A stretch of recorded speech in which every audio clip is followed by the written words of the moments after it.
All right, thank you for viewing. It's me once again, Face. I think I went ahead and found the perfect deck that'll make TERRA a terror. Don't forget to hit that like button, subscribe if you like, or share. This is definitely one of the best decks I've created. Looking at TERRA, I actually got a 9-1 game with TERRA, which was pretty impressive. Let me see if I can find it. Oh crap. Oh, okay, let me see. There you go. This game right here, well, it was 9-1. It was 11-4 by the time the game ended, but TERRA had the highest kills, even though we had somebody who didn't kill anybody. But with this deck, we had 11-4. Died 4 times, probably from mistakes. But I'm gonna show you this deck, okay? Because this is it really helps, especially if you're using TERRA. We can erase this deck. Okay, we're gonna erase this deck because it's null and void right now. It was just an experimental deck, so I named it Magic, and just to see if TERRA can actually use a caster deck.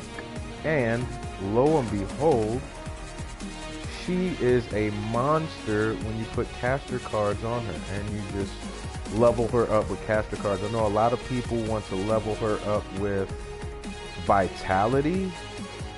No, not vitality, but agility. And I know some people like the agility, it's the way to go, it makes them swing faster, but not with TERRA. It's like her moves are all ability moves. So the more ability power you have, the harder she will hit. Now I'll start off with the call of the week. Okay, that's one gem. Well, I really need to change these gems though, but I'd only put one gem in the agility slot. Okay, call of the week. Then you got Mana Flow Acolyte, which of course is going to come in handy early on in the game because it gives you 9 power off jump. And then as you're upgrading to the Invader Mage, you're grabbing power every time you upgrade or grab a point. So by the time we get here, this is probably by 9, 10, 11 power. By the time we get here, so we add on 11 and then 13. So now these 2 cards right here are killing the game. Anybody that steps to you early on in the game will feel the wrath. The third card, and I'm going to use that to replace the call of the week. Third card is this one. This one I keep on in the entire game because it's better than a ward. The Unholy Gaze has like 2 different uses for it. We can reveal all the enemy heroes, or you can slow somebody's attack speed and movement speed down for a hot second. Really, I just use it to see people. But just add this. This gives you an extra 10 power on top of your already 24 power. So now you got 34 power dealing with these guys. Alright, so now while I'm playing, I will upgrade to I would upgrade my gems. Once I have these 3 in, I would start getting toward my gems. Now the gem that I use here, and I will get to this gem here, the second one, reduce basic damage taken by 10%. This helps because she's a defensive player, or we can do armored, which is after being out of combat. But since she's always in combat, I am going to reduce the damage. So that is definitely a good gym to have. And this one also gain 2 healing towers, of course. Just stand under the tower and play defense, and you'll get your health back. I got most of my gems invested into this section. The first gem right here, experience, that helps her stay above or equal to everybody else's level, as long as you're killing minions. The second one is the spell burn. Now these gems here is what helps her get even stronger. Okay, spell burn, of course, you deal bonus damage equal to 2% of the enemy's health, which over 3 seconds. So if you're battling somebody, it's gonna be like 3 seconds that you're gonna be hitting them. So while you're hitting them for the 3 seconds, you're actually taking some extra damage. My third gem I like to put on, of course, is ruthless spells. We deal an additional 1% ability damage for every 10% of the enemy's hero's missing health. So the lower the health goes, the more damage you do. And I put max health for this gem. You might want to put either max health or power. If you do power, she might be a little bit OP, but I try to do defense as well as far as energy. So if I'm getting hit by somebody like Greystone, I beasted Greystone at least 3-4 times. If you're getting hit by somebody like Greystone, this definitely comes in handy. Or anybody with abilities. Greystone's thing is an ability, so we can definitely use any one of these, but ruthless spells is what you want to use. Or even health regen. But I think plus 60 max. You know what I'm gonna try? I'm gonna try health regen, just for the simple fact that if I'm running around, I would like my health to regenerate instead of just having a max health. So with that being said, let's replace that. Come on, there you go. Alright, so let's check this one. Spell burn, we put power on. So maybe for spell burn we can do attack speed a little bit. I know some people like to do the attack speed, so but I keep the power. I like the power because she hits like a beast. Now the last one I have, of course, is empowered spells. Is that what? Yeah, empowered spells.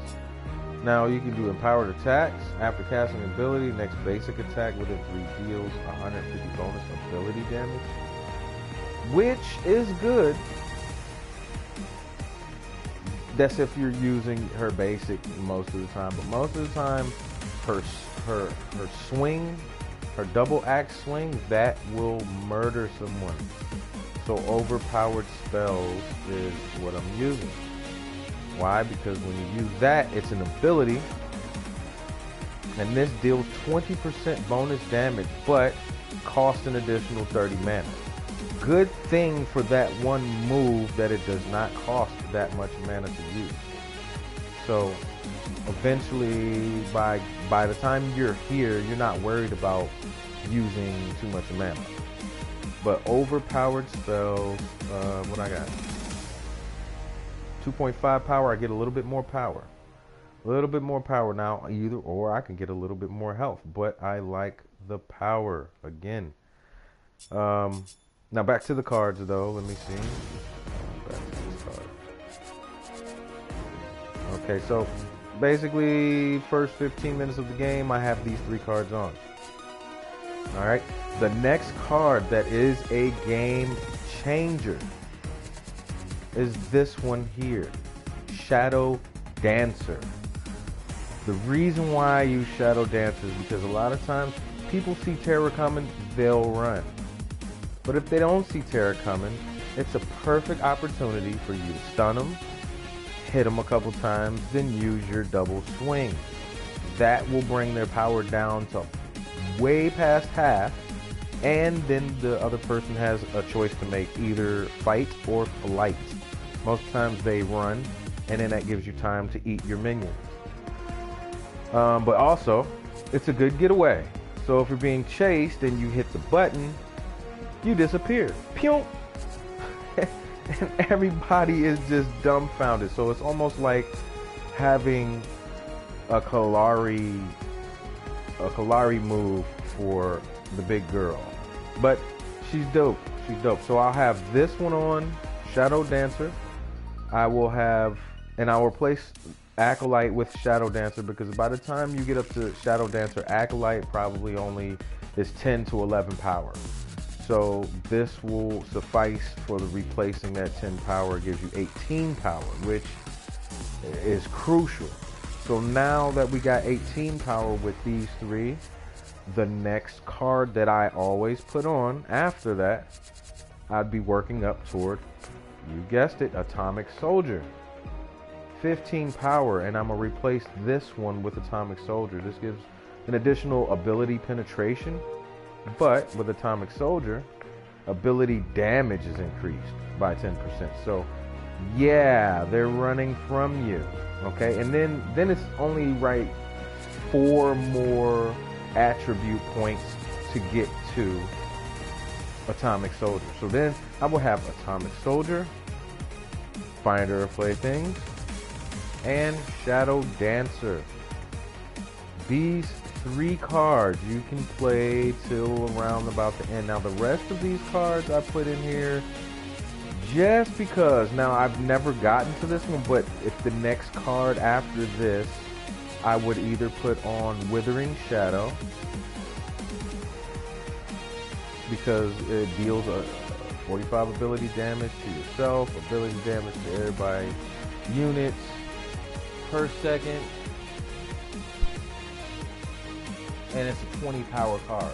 It's a rare card. Or Creeping Spectre, which, you know, is definitely a good card, because if someone's running from you, go ahead and show them the Spectre. But actually, in order to get the Spectre, you'll have to get rid of one of these. I think you'll have to get rid of Atomic Soldier. Because by the time that you'll hit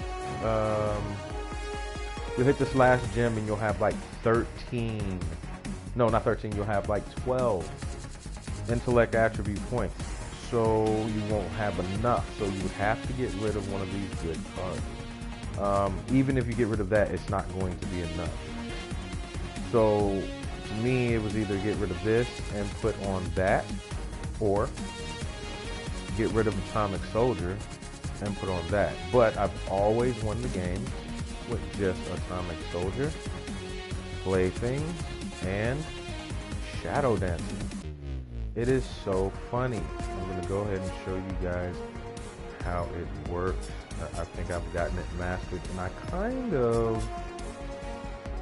kind of want to put something dealing with speed, because she is kind of slow.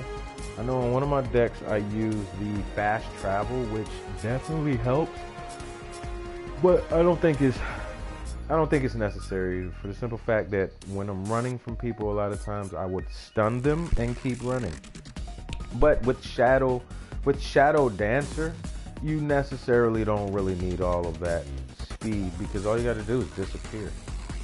And who's gonna see you if they don't have a ward? And most of the time, it's not gonna have the ward, and most of the times, Kalari's not gonna go invisible just to see you. So it works, and I'm gonna go ahead and rename this as Final TERRA. Okay, now the other cards in this deck definitely have some use. It depends on how you want to go at it. Of course, you can put Gag Order as one of the last cards, or even Black Ice Routine in place of Shadow Dancer. If you don't like Shadow Dancer, you can use Black Ice Routine. Okay, but you would have to go a different route, because this one has 8 vitality, and you might want to switch up your gems for that. But this is the ultimate deck for TERRA. As long as your other players on the team are playing like a team and, you know, playing their roles, then there's no problem. Other than that, this is the deck for you. I'm trying to tell you, if you like TERRA, this is what you do. So go ahead, guys, try that out. Go ahead and hit the like button, subscribe if you'd like, definitely share, and come back.